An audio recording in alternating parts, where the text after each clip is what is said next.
이 시간 지난주 배웠던 내용 잠시 복습하고 오늘 데살로니가 전후서 이렇게 생각해 보도록 하겠습니다. 우리 지난주에 갈라디아서 또 야고보서 말씀을 보았습니다.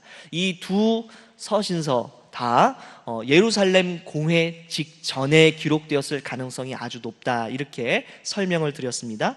이 갈라디아서는 오직 믿음으로만 구원받는다, 이신칭의의 교리에 대해서 강조하고 있는 그런 서신입니다. 그래서 유대인들이 율법을 지켜야 돼, 할 일을 해야 돼, 그래야만 구원받을 수 있어 라고 말하는 그 유대인들의 이야기, 그런 잘못된 신앙에 대한 오해에 대해서 사도 바울이 강력하게 반박하면서 정말 오직 모든 사람들은 믿음으로만, 하나님의 은혜로만 구원을 받는 것이다, 이렇게 논증하는 것이 갈라디아서였습니다. 이에 반해서 야고보서는 무엇을 강조했습니까? 참된 믿음은, 구원에 이르는 믿음은 어떤 믿음이라고요? 행함이 있는 믿음이다, 이것을 이야기했습니다. 물론 하나님의 은혜로 믿음으로 구원받지만 그렇게 우리를 구원하게 하는 그런 하나님이 주신 그런 복된 믿음은 반드시 우리로 하여금 생활의 변화, 생각의 변화, 또 실천의 변화를, 거룩함의 변화를 낳게 된다 하는 것을 야고보 사도가 강조했다, 그렇게 우리가 배웠습니다. 그래서 이 두 가지가 모순된 이야기를 하는 것이 아니라 똑같은 믿음을 보완해서, 강조점의 차이가 있지만 보완해서 설명하는 그런 서신으로 봐야 된다, 그렇게 설명을 드렸습니다. 그래서 이 갈라디아서와 야고보서는 둘 다 예루살렘 공회 직전에, 그러니까 사도 바울의 1차 전도 여행 직후에 기록된 것이다, 이렇게 설명을 드렸습니다. 오늘 보게 되는 데살로니가 전서와 후서는요, 1차 전도 여행을 마치고 사도 바울이 2차 전도 여행 중에 기록된 성경입니다.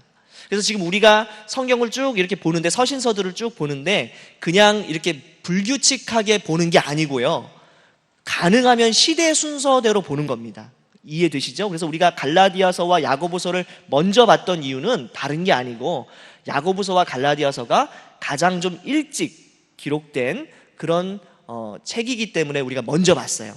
그리고 나서 이제 2차 전도 여행 중간에 사도 바울이 데살로니가 전후서를 기록했을 것으로 보기 때문에 우리가 이런 순서대로 보고 있는 겁니다. 이해되시죠?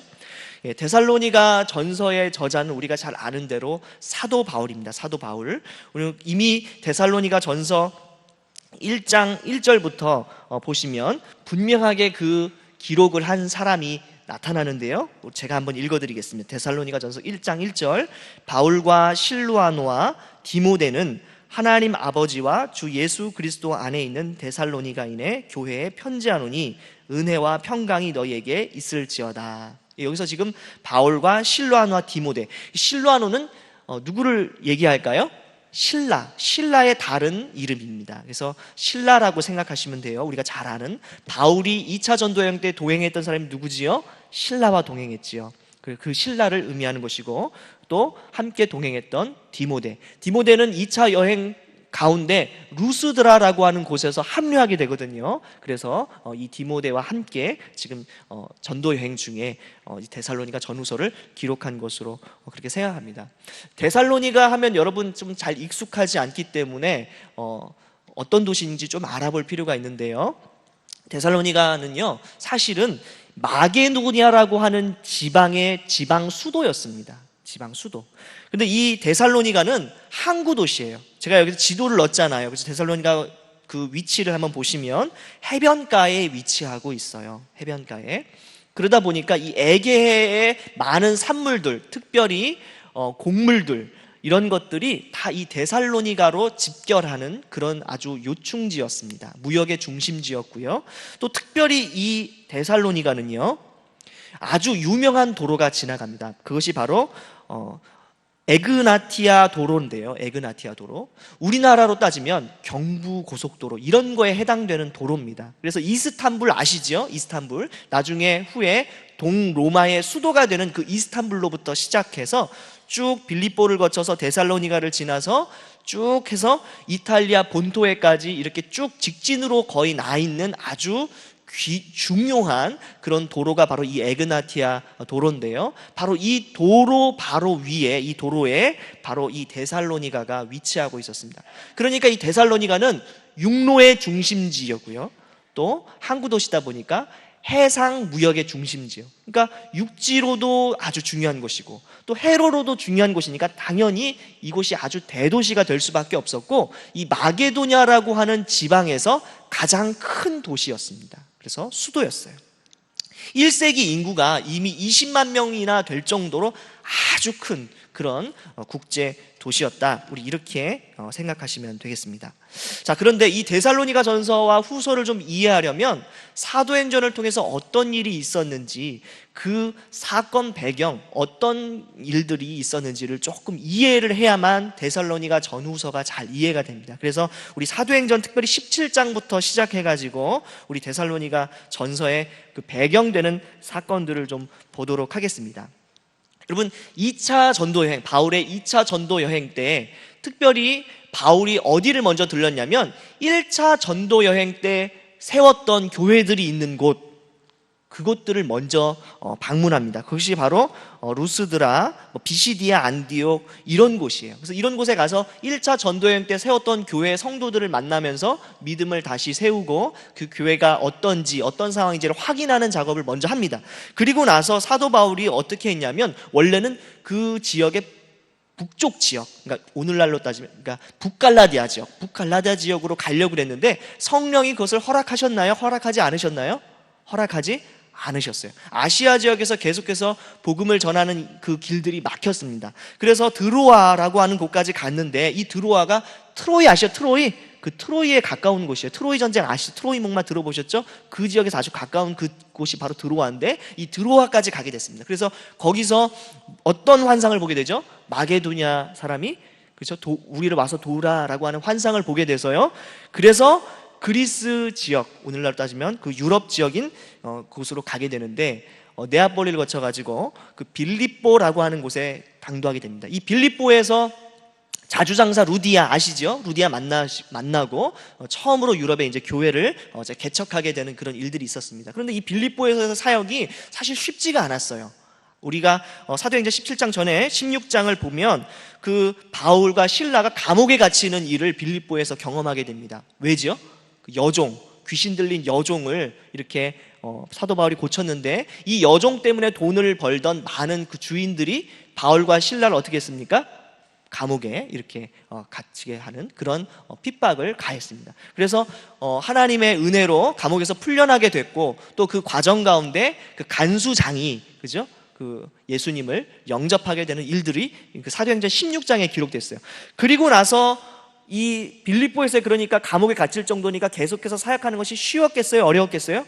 더 이상 사역하는 게 어려웠겠죠. 그래서 어쩔 수 없이 빌립보를 떠나서 온 것이 바로 데살로니가예요. 사도행전 17장 1절, 2절 1절 한번 보겠습니다. 사도행전 17장 1절, 사도행전 17장 1절. 네, 찾으셨죠? 자, 우리 다 같이 사도행전 17장 1절 읽어보겠습니다. 자, 시작.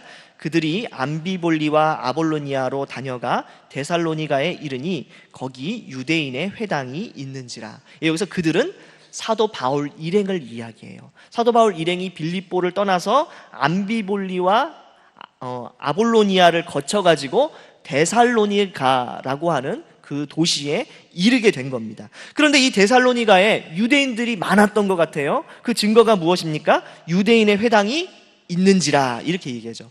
빌립보는 회당이 없었어요. 유대인들이 적기 때문에 회당이 없었어요. 그래서 기도처만 있었어요. 그런데 이 데살로니가에 이르니까, 이거 워낙 대도시다 보니까, 또 무역의 중심지다 보니까 거기에 사는 유대인들이 많이 있었습니다. 그래서 회당이 있었던 것 같아요. 그래서 바울이 그 회당을 지나지 않고 어떻게 했느냐, 2절 보니까 바울이 자기의 관례대로 그들에게로 들어가서 새 안식일에 성경을 가지고 강론하며, 그러니까 이 유대인의 회당에 들어가서 사도 바울이 어떻게 했습니까? 하나님의 말씀을 전하면서 예수님의 복음을 가르친 겁니다. 적어도 몇 주 동안, 새 안식일, 그러니까 적어도 3주 동안 그렇게 했습니다. 그러니까 아마도 이 3주의 기간을 이 데살로니가에 머물렀던 그 전체 기간이라고 학자들은 보지는 않고요. 안식일에 회당에 가서 설교하고 가르친 기간이 3주고 실제 이 데살로니가에 머물렀던 기간은 대략 2개월에서 3개월 정도 됐을 거라고 생각을 합니다. 어쨌든 그 짧은 기간이죠. 2, 3개월. 그죠? 많게는 2, 3개월, 작게는 한 3주. 그래서 최소 3주에서 한 2, 3개월 정도를 데살로니가에 머물면서 복음을 전했어요. 회당을 중심으로 전도했는데 그게 아주 효과적이었던 것 같아요.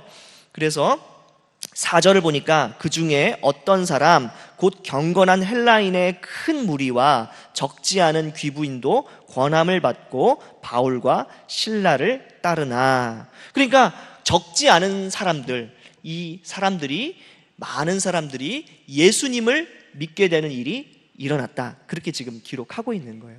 자, 제가 지난번에 사도행전 또 이렇게 이야기를 하면서 사도 바울의 전도 전략을 말씀드렸죠. 사도 바울이 시골에 주로 전도했다고 말씀드렸나요? 아니면 이왕이면 좀 큰 도시 가서 전도했다고 말씀드렸나요?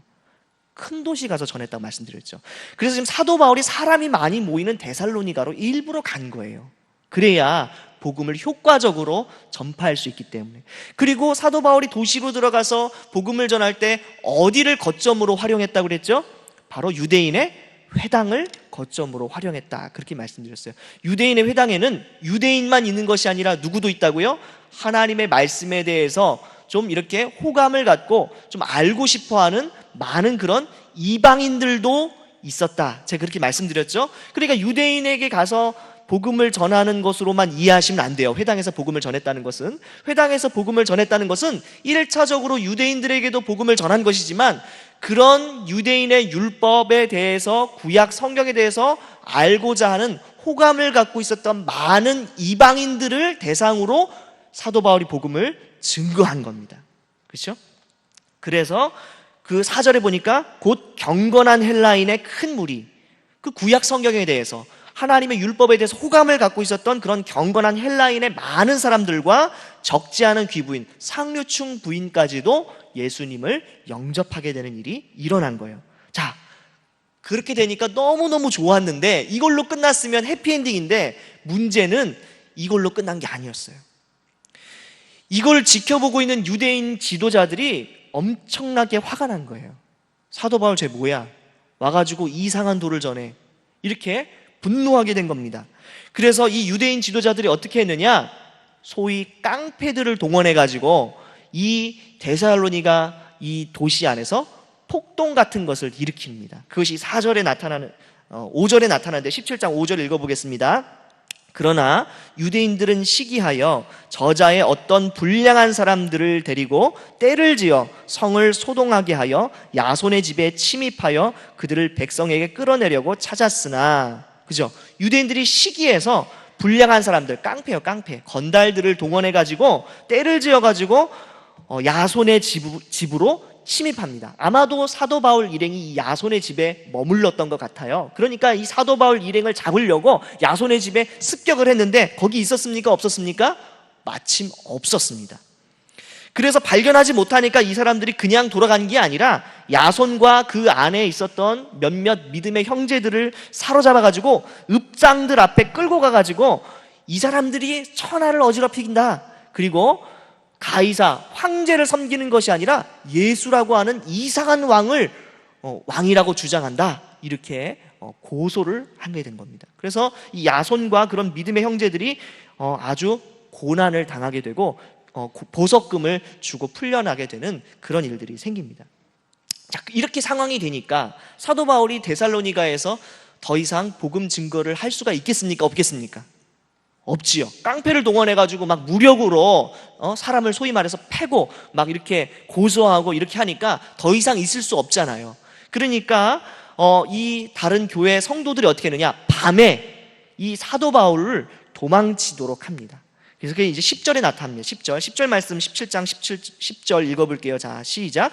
밤에 형제들이 곧 바울과 실라를 베레아로 보내니 그들이 이르러 유대인의 회당에 들어가니라. 야반 도주를 시키는 거예요. 야반 도주를. 그래서 바울과 실라를 그 데살로니가에서 이제 떠나서 베레아라고 하는 곳으로 보내게 됩니다. 베레아. 이 베레아는 아까 전에 데살로니가는 마게도냐 지방의 수도였다 이렇게 말씀드렸죠. 근데 이 베레아는 마게도냐 지방이 아니고 행정구역상으로는 이제 아가야 지방이다. 아가야 지방. 어쨌든 다른 도시로 피신을 시킨 거예요. 근데 이 베레아 지역에서도 사역을 오래 할 수가 없었어요.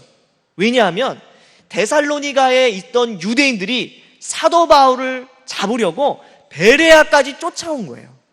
자, 그것이 이제 17장 그 10절 이후부터 쭉 이렇게 일어납니다. 자, 13절 한번 읽어볼까요? 13절, 17장 13절 데살로니가에 있는, 자 읽어볼게요. 자, 시작.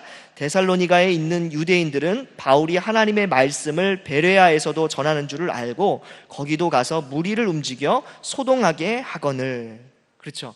베레아까지 이 특심인 유대인들이 쫓아가지고 진상을 소위 부리는 거예요. 그러니까 도저히 베레아에서도 사역할 수가 없어가지고 또 어떻게 했느냐, 믿음의 형제들이 또 사도 바울을 바다편으로, 배편으로 해가지고 아덴으로 보내게 됩니다. 근데 너무나 상황이 급박했던 것 같아요. 그래서 바울 혼자 아테네로 먼저 보냅니다. 그래서 디모데, 실라와는 떨어져서 사도 바울 혼자 아테네까지 가게 됩니다. 그래서 아테네에서 사도 바울이 혼자 이렇게 피신을 했는데 실라와 디모데를 기다리고 있겠죠. 합류해야 되니까 아테네에서 기다리고 있다가 보니까 아테네에 보니까 뭐가 많아요? 우상이 많아요. 그래서 막 이렇게 그 우상을 보고 아테네에서 설교하는 그 내용이 사도행전 17장에 이렇게 기록이 돼 있습니다.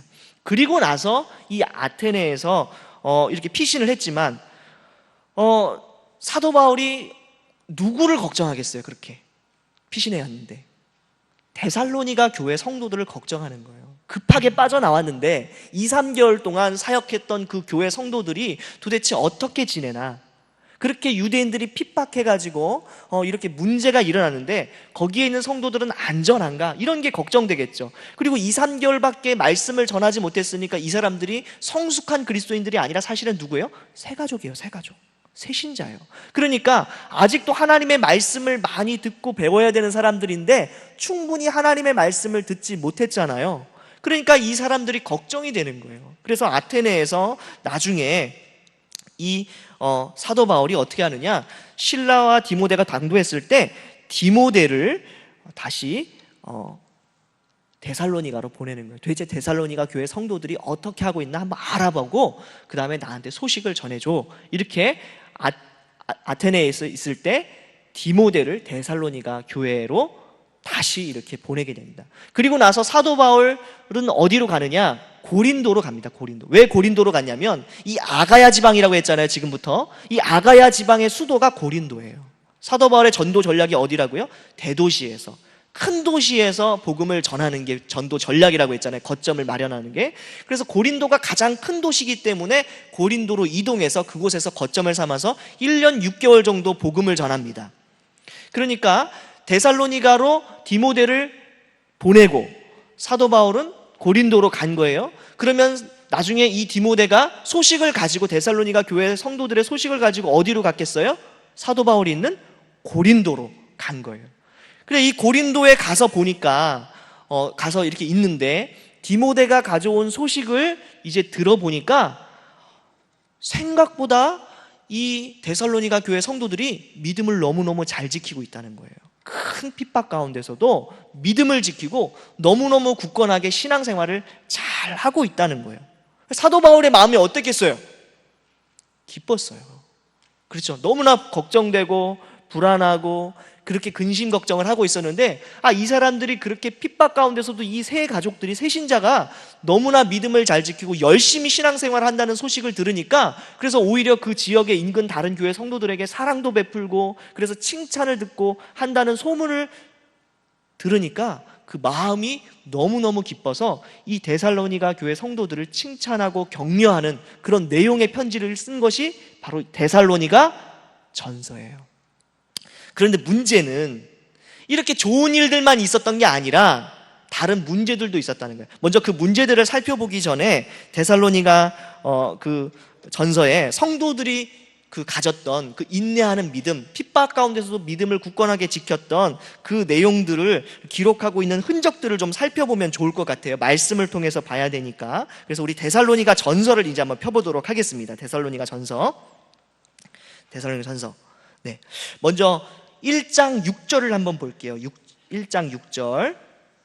1장 6절. 자, 또 너희는 많은 환난 가운데서 성령의 기쁨으로 말씀을 받아 우리와 주를 본받은 자가 되었으니 그러므로 너희가 마게도냐와 아가야에 있는 모든 믿는 자의 본이 되었느니라.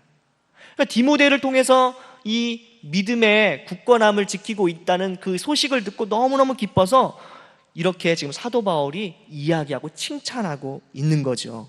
여기까지 이해되시죠? 네. 또 볼게요. 자, 우리 13절과 14절, 2장 13절과 14절도 한번 볼게요. 데살로니가전서 2장 13절과 14절 읽어볼게요. 자, 이러므로 우리가 하나님께 끊임없이 감사함은 너희가 우리에게 들은 바 하나님의 말씀을 받을 때에 사람의 말로 받지 아니하고 하나님의 말씀으로 받음이니 진실로 그러하도다. 이 말씀이 또한 너희 믿는 자 가운데서 역사하느니라. 형제들아, 너희가 그리스도 예수 안에서 유대에 있는 하나님의 교회들을 본받은 자 되었으니 그들이 유대인들에게 고난을 받은 것 같이 너희도 너희 동족에게서 동일한 고난을 받았느니라. 그렇죠? 그러니까 지금 이 데살로니가 교회 성도들이 너무나 믿음을 잘 지키고 핍박 가운데서, 동포들의 핍박 가운데서도 믿음을 굳건하게 지키고 있다. 그 내용을 지금 사도 바울이 이렇게 다 읽지 못했지만 데살로니가 전서 곳곳에서 이야기하면서 하나님께 감사도 하고 칭찬도 하고 잘하고 있다, 그렇게 이야기하는 것을 볼 수가 있습니다. 그런데 아무리 믿음을 잘 지키고 있다 할지라도 사도 바울 입장에서는 계속해서 이 핍박과 환난이 있을 텐데 걱정이 되겠어요, 안 되겠어요? 걱정이 되지요. 물론 사도 바울이 그 데살로니가에서 사역할 때 아마도 이 세 가족들에게, 이제 예수님 믿은 사람들에게 너희가 큰 환난과 핍박을 계속해서 당할 거야, 그렇게 가르쳤던 것 같아요. 그 증거가 데살로니가전서 3장 4절 5절에 나타나거든요. 우리 그 부분도 한번 살펴볼게요. 데살로니가전서 3장 4절 5절 한번 읽어볼게요. 시작. 우리가 너희와 함께 있을 때에 장차 받을 환난을 너희에게 미리 말하였는데 과연 그렇게 된 것을 너희가 아느니라. 이러므로 나도 참다 못하여 너희 믿음을 알기 위하여 글을 보내었노니 이는 혹 시험하는 자가 너희를 시험하여 우리 수고를 헛되게 할까 함이니. 그렇죠. 미리 고난에 대해서 이야기했지만 정말 이 고난을 어떻게 대처하고 있는지 너무너무 궁금해서 글을 보냈다고 하는데 그가 누굴까요? 아까 제가 설명했던 디모데를 보냈다, 그 이야기를 지금 하고 있는 거예요. 자, 그러니까 사도 바울은 어쨌든지 간에 데살로니가 전서를 통해서 고난당하는 성도들을 위로하고 권면하고 다시 경계하고 그 고난 가운데서도 믿음을 지키도록 그렇게 위로하고 칭찬하는 책이에요. 그런 내용들이 곳곳에 이렇게 들어가 있습니다. 여러분 근데 한번 생각해 보세요. 2, 3개월 목회자한테 말씀 들었어요. 그리고 나서 홀로 신앙생활 하는 거예요. 그런데 믿음 지키는 거예요. 여러분 이게 쉬워요, 어려워요? 어려워요. 진짜 어려운 일이에요. 그렇지 않아요? 근데 더군다나 그냥 목회자만 없는 게 아니라 이때가 어떤 때예요? 핍박과 환난이 있는 거예요. 핍박과 환난. 무력을 사람들이 동원해서 대놓고 그렇게 핍박할 정도의 그런 어려움이에요. 그런데도 믿음을 잃지 않고 지켰대요. 여러분 이거 도전되지 않습니까? 여러분 근데 우리 신앙생활 할 때 보통 어떻게 해요?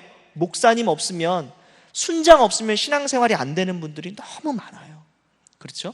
그런데 우리가 이것을 통해서 우리가 깨달을 수 있는 게, 하나님이 주시는 믿음은, 그렇죠? 환경이나 어떤 사람의 많고 적음이나 내 주위에 정말 도와주는 사람이 있고 없고가 중요한 것이 아니라 성령이 역사하시면 어떤 상황에서도, 심지어 나를 도와주는 사람이 없어도 믿음을 지킬 수 있도록 그렇게 하나님이 역사하신다는 걸 우리가 기억할 필요가 있어요.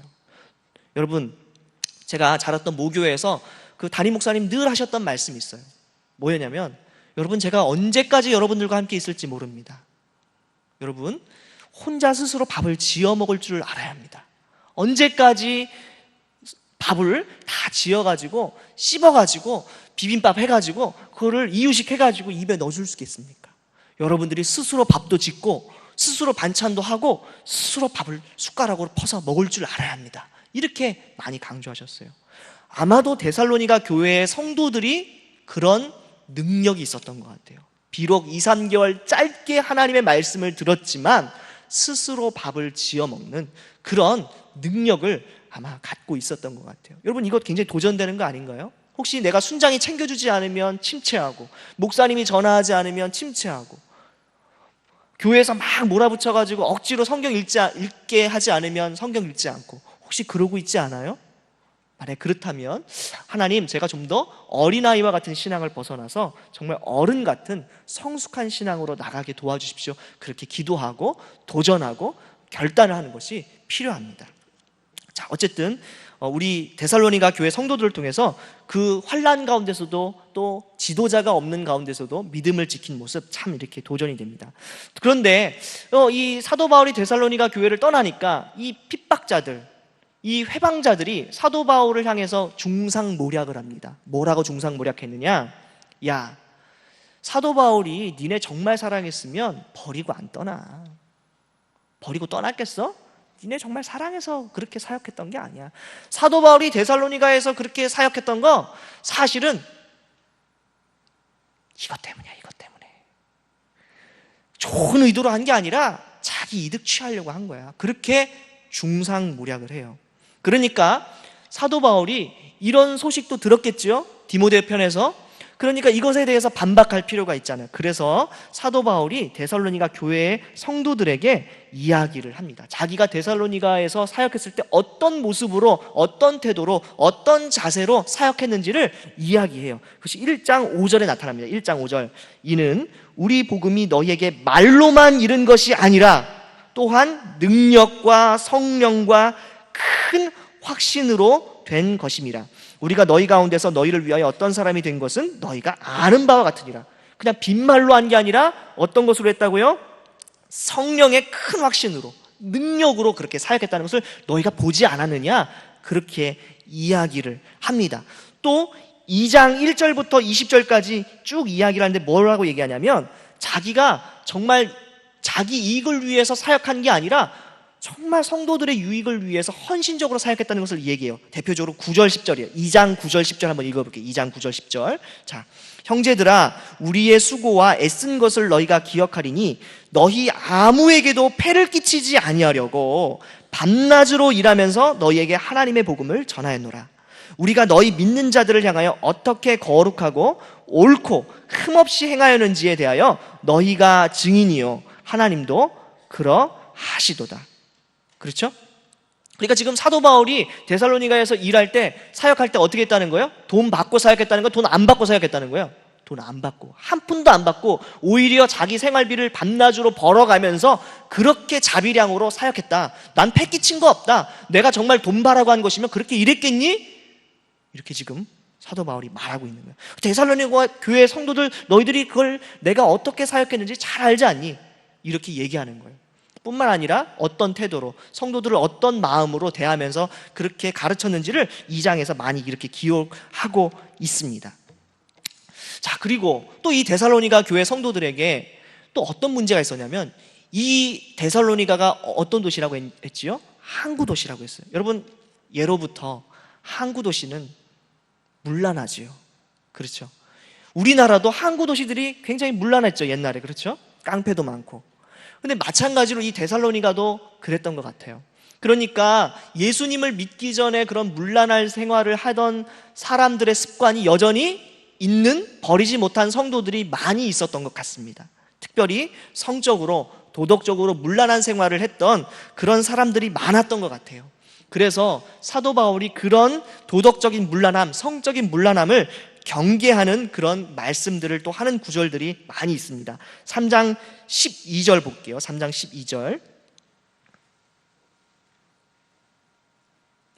3장 12절 13절. 또 주께서 우리가 너희를 사랑함과 같이 너희도 피차간과 모든 사람에 대한 사랑이 더욱 많아 넘치게 하사 너희 마음을 굳건하게 하시고 우리 주 예수께서 그의 모든 성도와 함께 강림하실 때 하나님 우리 아버지 앞에서 거룩함에 흠이 없게 하시기를 원하노라.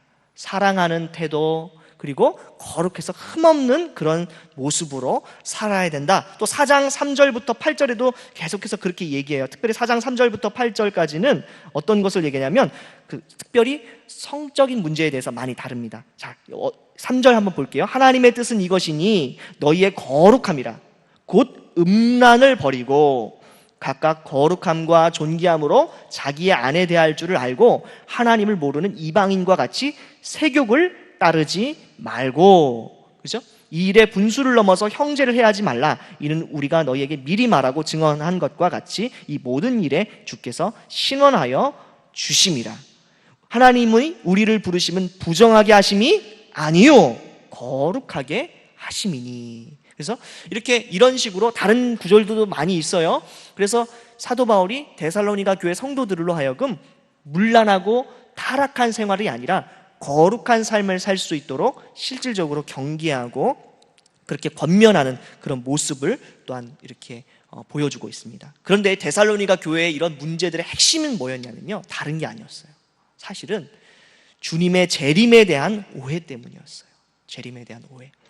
이 데살로니가 교회 성도들이 신앙생활을 이렇게 하다 보니까 어떤 문제가 생겼냐면, 열심히 신앙생활하다가 먼저 죽은 사람이 생긴 거예요. 예수님 믿었는데 신앙생활 같이 하다가 죽은 거예요. 그러니까 데살로니가 교회 성도들이 사도 바울로부터 그런 내용에 대해서 많은 가르침을 받을 기회가 있었겠어요? 없었겠어요? 없었겠죠. 2, 3개월, 많아야 길어야 2, 3개월 사역을 했으니까 그런 내용까지 자세하게 들은 게 없는 거예요. 그러다 보니까 예수님 믿다가 죽으면 뭐지? 개털되는 거야? 예수님 믿었는데 예수님 재림하시기 전에 죽으면 아무 소용이 없는 거 아니야? 어떻게 되지? 이 죽은 사람들 도대체 어떻게 되지? 이런 두려움에 사로잡혀 있는 거예요. 그러다 보니까 이 사람들이 굉장히 절망하고 또 슬퍼하고 또 예수님의 재림에 대해서 혼란을 느껴가지고 그런 퇴폐적이고 문란한 삶, 또 나태한 삶을 사는 그런 모습들이 나타났던 것 같아요. 그래서 이 사도 바울이 데살로니가 이 전서를 쓰면서 주로 특별히 많이 다루는 것이 주님의 재림에 대해서 기록을 하고 있습니다. 그것이 4장 13절부터 쭉 이렇게 기록해요. 5장까지. 그래서 13절 보니까 형제들아 자는 자들에 관하여는 너희가 알지 못함을 우리가 원하지 아니하노니 이는 소망 없는 다른 이와 같이 슬퍼하지 않게 하려 함이라. 그렇죠. 슬퍼하지 않게 하려 함이라. 그래서 예수님의 재림에 대해서 이야기하면서 먼저 예수 믿고 죽은 사람들, 그 사람들도 역시 하나님의 영광된 복을 누리게 될 것을 쭉 이렇게 이야기합니다. 자, 그래서 15절부터 좀 볼게요. 14절, 15절도 볼게요. 우리가 예수께서 죽으셨다가 다시 살아나심을 믿을진데 이와 같이 예수 안에서 자는 자들도 하나님이 그와 함께 데리고 오시리라. 우리가 주의 말씀으로 너희에게 이것을 말하노니 주께서 강림하실 때까지 우리 살아남아 있는 자도 자는 자보다 결코 앞서지 못하리라. 그럼 어떤 일이 있느냐? 16절. 주께서 호령과 천사장의 소리와 하나님의 나팔 소리로 친히 하늘로부터 강림하시리니 그리스도 안에서 죽은 자들이 먼저 일어나고 그 후에 우리 살아남은 자들도 그들과 함께 구름 속으로 끌어올려 공중에서 주를 영접하게 하시리니 그리하여 우리가 항상 주와 함께 있으리라. 그러므로 이러한 말로 서로 위로하라. 예수님을 믿고 예수님 재림 전에 먼저 죽은 사람들 개털되는 게 아니라 예수님께서 재림하실 때 그들도 함께 주님과 함께 오게 되는, 하늘로부터 그렇게 예수님께서 강림하실 때 그리스도 안에서 죽은 자들이 먼저 일어나서 그렇게 예수님을 맞게 되는 일이 있을 것이다. 그렇게 얘기하는 거예요. 그래서 여러분, 우리 기독교 장례에서 우리가 슬퍼하는 내용도 있지만 또 어떤 것도 있죠? 부활의 신앙으로 예수님의 재림을 고대하면서 또 기뻐하고 한편으로 기대하고 또 소망하는 것들 있잖아요. 그렇죠. 반대로 기독교 신앙이 재림에 대한 부활 신앙이 없는 다른 타종교, 다른 사람들은 어때요? 그냥 장례식이 슬프기만 한 거예요. 그래서 연결식이라고 하죠. 영원한 이별이 되는 거예요. 하지만 우리 예수님 믿는 사람들은 영원한 이별이 아니에요. 언젠가 주님께서 재림하실 때 예수님 믿고 먼저 죽은 사람들도 반드시 다시 만나게 되는 때가 있다는 거예요. 근데 이 구절에서 오해가 많이 되는 구절이 뭐냐면 17절이에요. 17절. 4장 17절. 그 후에 우리 살아남은 자들도 그들과 함께 구름 속으로 끌어올려 공중에서 주를 영접하게 하시리니, 공중에서 주를 영접하게 하시리니, 이 구절이 자주 오해돼요. 그래서 많은 사람들이, 어떤 분들이 어떻게 오해하냐면 공중에서 끌어올려가지고 그 공중에서 7년 동안 천국 잔치를 벌이다가 7년 후에 다시 내려온다, 이렇게 생각하는 분들이 있어요. 근데 여기에 7년 잔치 뭐 이런 거 있나요? 있어요, 없어요? 없지요. 그러니까 그런 건 잘못된 거예요. 소위 말해서 휴거해가지고 7년 동안 공중에서 7년 동안 천국잔치를 벌이다 내려온다 이렇게 말하는 분들, 그런 거 그냥 귀 그냥 닫고 들으시면 돼요. 그런 거 없다 이렇게 생각하시면 됩니다. 이거 그러면 도대체 공중으로 끌어올린다는 게 무슨 말이냐?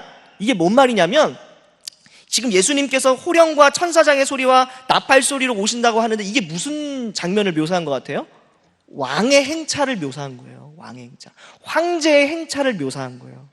여러분, 황제가 이렇게 도시로 들어와요. 멀리서 이렇게 행차 막 이렇게 행렬해가지고 들어와요. 그러면 그 도시의 사람들이 도시 안에서 문 안에서 황제 빨리 와 이렇게 합니까? 아니면 도시 바깥으로 문 활짝 열고 나가가지고 길 바깥으로 옆에서 쫙 도열해가지고 얼른 오시라고 이렇게 박수치면서 막 환호하면서 그렇게 맞아들입니까? 전자예요, 후자예요? 후자죠. 그 얘기를 하는 거예요. 지금 예수님께서 왕처럼 그렇게 행차해서 황제처럼 그렇게 이 땅에 재림하실 때 영광스럽게 오실 건데, 그렇게 권세와 권위를 가지고 오실 건데, 그때 어떻게 너희들이 그냥 주저앉아가지고 예수님 빨리 오세요 이렇게 하겠느냐는 거예요. 황제를 영접하는 것처럼 공중으로 끌어올려가지고 예수님 어서 오세요 환호하면서 그렇게 맞는 일이 있을 것이라는 그런 내용의 얘기예요. 그러니까 이거 7년 동안 공중에서 천국잔치를 벌이고 그런 내용이 아닙니다. 무슨 말인지 이해되시죠? 이때 당시의 문화를 알면 다 이렇게 사람들은 제가 말씀드린 대로 이해를 했을 거예요.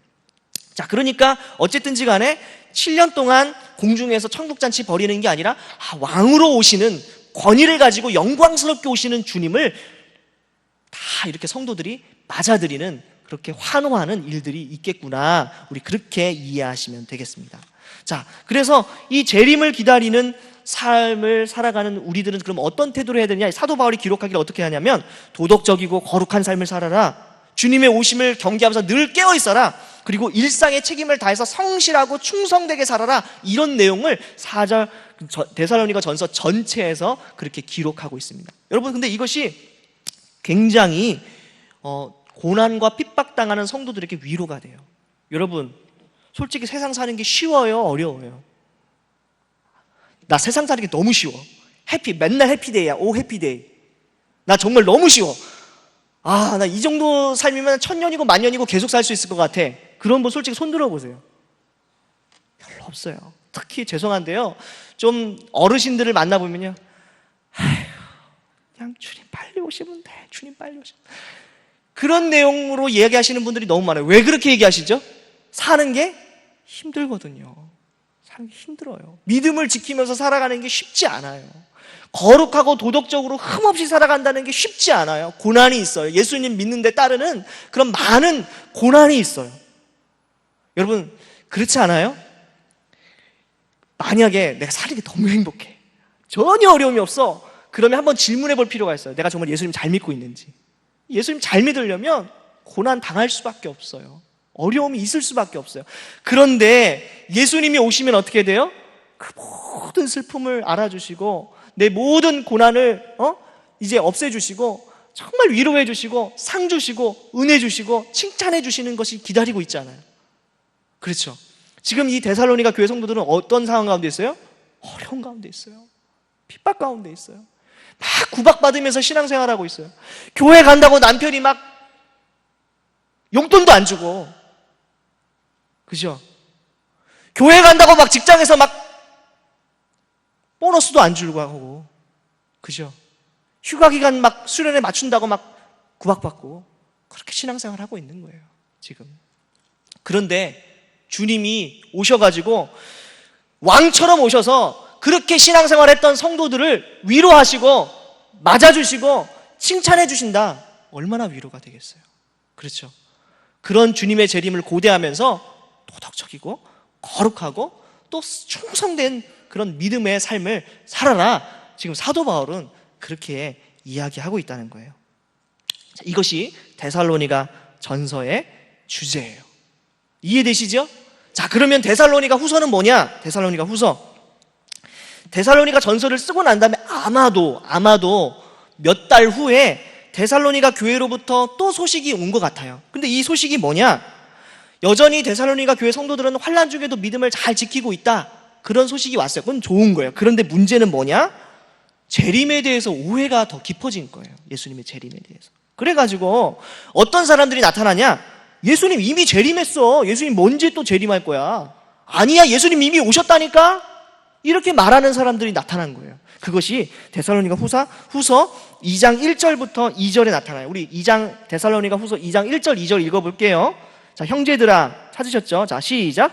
형제들아, 우리가 너희에게 구하는 것은 우리 주 예수 그리스도의 강림하심과 우리가 그 앞에 모임에 관하여 영으로나 또는 말로나 또는 우리에게서 받았다는 편지로나 주의 날이 이르렀다고 해서 쉽게 마음이 흔들리거나 두려워하거나 하지 말아야 한다는 것이라. 무슨 말이에요? 어떤 사람들이 와가지고 영으로 또 말로 또 심지어는 사도 바울에게서 직접 내가 이거 편지 받았는데 말이야, 이 편지에 의하면 예수님이 이미 오셨대, 이렇게 죄송합니다, 구라치는 사람들이 있었다는 거예요.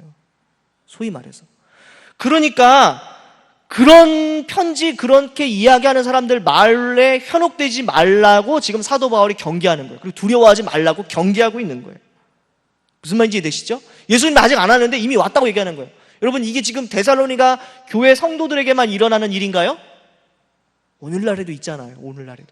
죄송한데 오늘날에도 자칭 재림 예수가 너무 많아요. 자기가 보고 재림 예술이에요. 재림 예술. 여러분, 그런 거에 휘둘리면 안 돼요. 예수님 오실 때 조용히 안 오십니다. 예수님 오실 때 어떻게 오신다고요? 호령과 나팔 소리와 왕처럼 영광스럽게 모든 천하 만민이 다 알 수 있도록 그렇게 오셔요. 그렇게 비밀리에 오지 않으세요, 예수님 이제. 무슨 말인지 되시죠? 그러니까 그런 소리에 절대로 현혹되시면 안 됩니다. 그런데 이 데살로니가 교회 성도들이 그런 이야기를 들으니까 덜컥 겁이 난 거예요. 막 두려워하고 혼란스러워하고 파당이 나뉘고 아마 그랬던 것 같아요. 그래서 그런 일이 없다 이렇게 얘기합니다. 또 그 다음에 어떤 일이 있었느냐? 재림이 이제 그럼 머지 않았다. 그러니까 이제 뭐 이 세상이 이렇게 힘든데 예수님 재림만 바라보고 살면 되지, 뭐하러 그렇게 직장 나가고 뭐하러 그렇게 열심히 가정 돌보고 이렇게 하느냐. 그냥 기도만 하고 열심히 정말 예배드리고 그렇게만 하면 되지, 예수님 재림 곧 하실 건데 뭐하러 이 일상의 일들에 그렇게 시간 낭비하냐, 이렇게 생각하는 사람들이 있었다는 거예요. 오늘날로 따지면 어디? 교회 죽돌이, 죽순이, 직장도 안 나가, 예수님 곧 오실 건데 신앙이 최고지, 예수님 사모해야지, 이렇게 말하면서 돈도 안 벌고 처자식도 막 잘 안 돌보고 막 이렇게 하는 그런 사람들이 있었다는 거예요. 자, 그러니까 사도 바울이 이런 사람들에 대해서 강력하게 경계합니다. 데살로니가 후서 3장 10절부터 한번 읽어볼게요. 자, 3장 10절부터 데살로니가 후서 3장 10절부터 제가 읽어볼게요. 우리가 너희와 함께 있을 때에도 너희에게 명하기를 누구든지 일하기 싫어하거든 먹지도 말게 하라 하였더니 우리가 들은즉 너희 가운데 게으르게 행하여 도무지 일하지 아니하고 일을 만들기만 하는 자들이 있다 하니 이런 자들에게 우리가 명하고 주 예수 그리스도 안에서 권하기를 조용히 일하여 자기 양식을 먹으라 하노라. 그리고 이런 사람들 또 특징이 뭐냐? 예수님 재림하실 건데 뭐 이렇게 선한 일에 힘써, 그렇게 한다는 거예요. 형제들아, 너희는 선을 행하다가 낙심하지 말라. 그렇죠? 그리고 14절에 보니까 누가 이 편지에 한 우리말을 순종하지 아니하거든 그 사람을 지목하여 사귀지 말고 그로 하여금 부끄럽게 하라. 그죠? 그래서 6절에도 또 그렇게 강력하게 권면합니다. 형제들아, 우리 주 예수 그리스도의 이름으로 너희를 명하노니 게으르게 행하고 우리에게서 받은 전통대로 행하지 아니한 모든 형제에게서 떠나라. 그렇죠? 예수님 재림, 신앙 핑계 대면서 열심히 안 사는 사람들, 자기 해야 될 일 충성되게 안 하는 사람들, 신앙 운운하면서 예배 운운하면서 그렇게 정말 일상을 무시하는 사람들 어떻게 하라고요? 강력하게 경계하라는 거예요. 여러분, 죄송한데 제가 이전에 사역했던 교회에서 이런 분들 있었어요. 몇몇 분들 맨날 교회 와가지고 맨날 교회 와서 계시는 거예요. 일이 없는데도, 특별한 일이 없는데도 교회 와서 계시는 거예요. 그러면서 이제 집에 가면 어떻게 하냐, 애들이 밥을 굶고 있어요. 애들이 목사님, 우리 엄마는 정말 너무한 것 같아요, 이렇게 얘기한다니까. 저한테 진짜 찾아와가지고 하소연을 해요. 아이고 집사님, 이제 집으로 가셔가지고 이제 밥을 하셔야 될 시간입니다. 남편도 기다리고 계신데, 남편도 신앙생활 안 하시는데 이러시면 안 됩니다. 아니에요 목사님, 전 하나님을 너무 사랑해요. 저는 이곳에서 밥하는 그런 천박한 일을 하지 않고 기도와 말씀에 전념하는 삶을 살고 싶어요. 여러분, 기도와 말씀에 전념하는 게 아니라 밥하기 싫은 거예요. 그렇죠?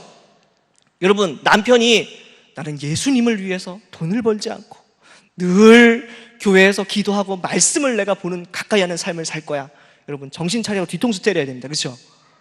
예수님을 사랑하면 일상의 일을 충실히 해야 된다는 거예요.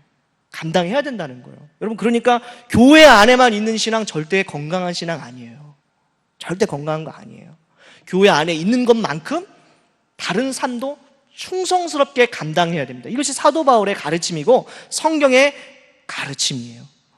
자, 그래서 지금 사도 바울은 데살로니가 후서를 통해서 이런 재림에 대한 내용들을 이야기해요. 그러니까 사도 바울이 데살로니가 후서에서는 뭐라고 얘기하느냐? 야, 니네 착각하지 마. 니네 그렇게 금방 예수님 온다. 그래, 예수님 언제 오실지 모르지. 데살로니가 전서에서 예수님 언제 오실지 모른다는 내용을 강조했어요. 그러니까 항상 깨어 있어라. 이렇게 강조했어요. 그런데 데살로니가 후서에서는 야, 니네 그렇게 재림 핑계 대면서 자꾸 게으르게 하고 선도 행하지 않고 막 그렇게 막 살고 니네 자꾸 그러는데 그렇게 재림이 아무 때나 오는 게 아니라 징조가 있어, 징조가. 이러면서 2장 1절부터 쭉 이야기합니다. 뭐라고 얘기하느냐? 2장 3절 보니까 누가 어떻게 하여도 너희가 미혹되지 말라 먼저 배교하는 일이 있고 저 불법의 사람 곧 멸망의 아들이 나타나기 전에는 그날이 이르지 아니하리니. 그죠? 또 8절 보니까 2장 8절 보니까 그때 불법한 자가 나타나리니 주 예수께서 그 입의 기운으로 그를 죽이시고 강림하여 나타나심으로 패하시리라. 그죠? 무슨 말이에요? 큰 배교의 일들이 먼저 일어날 것이다. 예수님 재림 전에 그런 내용들을 이야기하는 거예요. 그러니까 니네 재림 핑계 대면서 엉뚱한 짓 하지 마. 이런 일도 아직 안 일어났잖아. 지금 그렇게 경계하고 있다는 거예요. 여러분 근데 데살로니가 전서와 후서를 통해서 알 수 있는 게 뭐냐? 여러분 지금 성도들이 왜 지금 똑바로 못 살고 있죠? 데살로니가 전서와 후서를 보니까 뭐에 문제가 있어요? 말씀을 제대로 이해하지 못해서 생활이 엉망이 되고 있는 모습이 있어요. 예수님의 재림에 대한 올바른 지식이 없으니까 삶도 그죠? 엉망이 되는 일이 있어요. 가끔씩 교회 생활 하시면서 이런 분들이 있어요. 성경 공부 이런 거 별로 필요 없어요. 요리 그런 거 복잡하고 어렵고 그냥 순종하면 되지 간단하게. 죄송하지만 순종하려면 잘 알아야 됩니다. 잘 알아야 바르게 순종할 수 있어요. 물론 안다고 해서 바르게 순종하는 것은 아니에요. 하지만 알지 못하면 제대로 된 순종을 할 수가 없는 부분이 분명히 있습니다. 그러니까 여러분 말씀 공부하셔야 돼요. 그래야 바르게 순종할 수 있어요. 데살로니가 교회 성도들 열심히 있었습니다. 열심히 있었어요. 핍박 가운데도 믿음을 지키는 그런 순수한 열정을 가진 신앙인들이었어요. 하지만 교리를 모르니까 성경을 모르니까 바른 삶을 살지 못하는 부분이 있었다는 것을 기억해야 돼요. 그러니까 여러분 내가 나이 들어가지고 이 나이에 무슨 성경 공부하겠노? 그 말은 무슨 얘기예요? 내가 나이 들었으니까 예수님 말씀 더 이상 순종하지 않겠다. 그 말이 똑같은 거예요. 연세가 있으셔도 계속해서 말씀 공부하시고 더 하나님의 지식에서 자라가는 그런 일들이 있어야 됩니다. 여러분 또 데살로니가 후서 전서를 통해서 어떤 걸 깨달을 수 있어요? 아무리 악이 만연하고 그냥 핍박 가운데 그렇게 배교하는 일들이 또한 일어나더라도 결국은 누가 승리해요? 예수님이 승리해요. 하나님이 승리해요. 그것을 데살로니가 전후서가 보여줘요. 하나님께서 때가 되면 이 모든 악한 세력들 심판하실 것이라고 그렇게 얘기해요. 데살로니가 후서 2장 8절에 분명히 얘기하셨죠. 그때 불법한 자가 나타나리니 주 예수께서 그 입의 기운으로 그를 죽이시고 강림하여 나타나심으로 패하시리라. 그죠? 하나님께서 분명히 얘기하셨어요. 12절에도 진리를 믿지 않고 불의를 좋아하는 모든 자들로 하여금 심판을 받게 하려 하심이라. 분명히 하나님은 약속하고 계세요. 여러분 데살로니가 전서와 후서를 통해서 우리가 알 수 있는 거, 교훈 받았던 거 몇 가지 생각하면서 우리 기도 제목 좀 나눴으면 좋겠어요. 첫 번째, 여러분 너무 환경에 지배받는 그런 신앙생활 하고 있지 않으세요? 어린아이 같은 신앙생활. 누가 챙겨주고 도와주고 연락해주고 막 달래주고 얼르지 않으면 도저히 신앙생활 하지 못하고 막 침체하는 분들 있지 않아요? 늘 칭찬 들어야 되는 분들 있지 않아요? 어린아이와 같은 신앙이요. 데살로니가 교회 성도들은 그런 것이 없어도 오히려 핍박과 고난 가운데서도 믿음을 지키는 그런 영적인 성숙함을 가진 사람들이었어요. 비록 새 가족이었지만 그런 순수함이 있었어요. 열정이 있었어요. 믿음의 확신이 있었어요. 먼저 우리 이것을 위해서 좀 기도했으면 좋겠습니다. 하나님, 홀로서기 하기를 원합니다. 하나님, 제가 굳건한 믿음의 신앙을 가지기를 원합니다. 환경에 지배받지 않고 목사에게, 순장에게 의존하지 않는 그런 정말 혼자 밥을 지어 먹을 수 있는 그런 어른 같은 신앙을 가질 수 있기를 원한다. 이 시간 그것을 위해서 먼저 기도하겠습니다.